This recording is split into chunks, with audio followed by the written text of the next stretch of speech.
बार किसी बात पर अकबर बीरबल से नाराज हो गए और उन्होंने बीरबल को राज्य छोड़कर कहीं दूर चले जाने का आदेश दे दिया।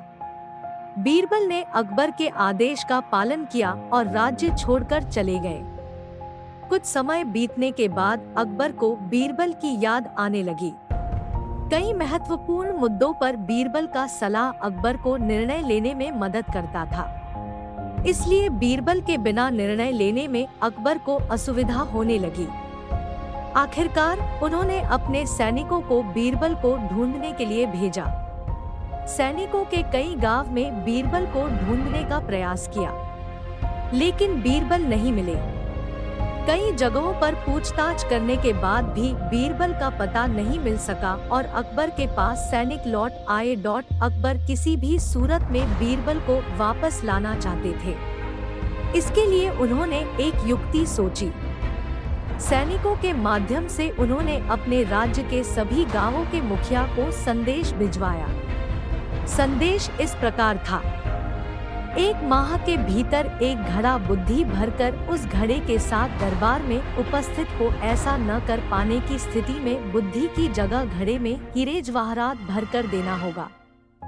अकबर का ये संदेश सैनिकों द्वारा गांव-गांव में प्रसारित किया गया। एक गांव में बीरबल भेष बदलकर एक किसान के खेत पर काम किया करते थे।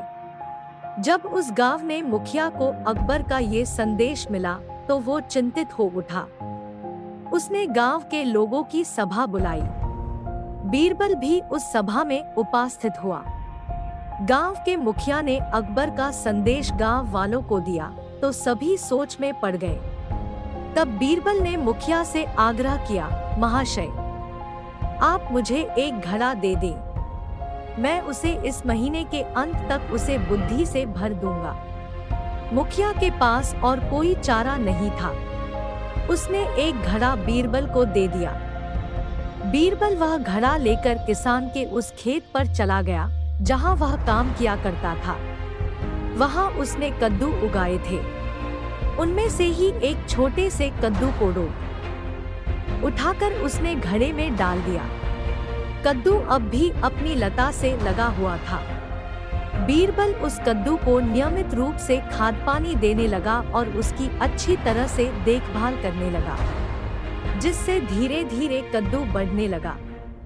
कुछ दिनों बाद कद्दू का आकार इतना बड़ा हो गया कि उसे घड़े से बाहर निकाल पाना असंभव था।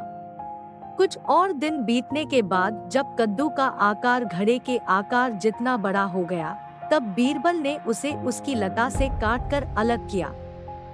घड़े का मुंह कपड़े से ढकने के बाद वह गांव के मुखिया के पास पहुंचा और वह घड़ा उसे देते हुए बोला, यह घड़ा बादशाह अकबर को दे देना और उनसे कहना कि इसमें बुद्धि भरी हुई है। उसे बिना काटे और इस घड़े को बिना फोड़े उसे निकाल लीजिए। मुखिया बादशाह अकबर के दरबार पहुंचा और उसने अकबर को घड़ा सौंपते हुए वैसा ही कहा जैसा बीरबल ने उसे कहने के लिए बोला था। अकबर ने जब घड़े के ऊपर से कपड़ा हटाया और उसमें झांक कर देखा तो उसमें उन्हें कद्दू दिखाई दिया। वे समझ गए कि इतनी दूर की सोच सिर्फ बीरबल की ही हो सकती है।